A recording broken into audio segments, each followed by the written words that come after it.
Hi, I'm Peggy Shields, Associate Professor of Marketing at the University of Southern Indiana.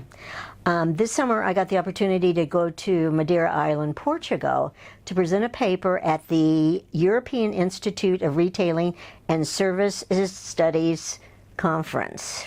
Actually, I presented two papers, but one of the papers I found to be more interesting, and I had a co-author that was Aaron Shibbick at the University of North Texas. The paper was an update of one that had originally been done in 2002 about apparel purchases on the internet. I thought it would be interesting to contrast and compare, if you will, the students in their purchasing in 2002 versus 16 years later in 2018. Some of the more interesting findings that I had was, first of all, the terminology. The terminology of purchasing on the internet clearly was outdated, and we had to change that to purchasing online. What we did find also is in 2002, only 13% of the respondents had purchased apparel online, whereas in 2018, 87% of the respondents had at one time purchased apparel online.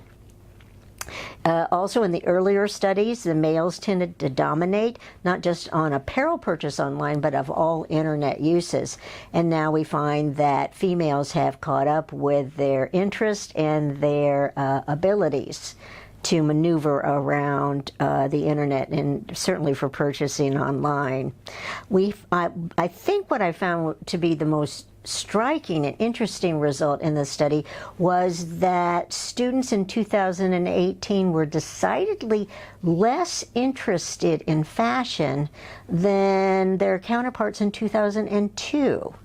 So the interest in, there were two measures, and both measures were conclusive that students were, young adults, were less interested in fashion and purchasing clothing. Although overall there was less interest, males' interest and men's interest in fashion and purchasing had increased. So in general, we found there were substantial differences in the purchasing of apparel online by young adults. Thank you for your time.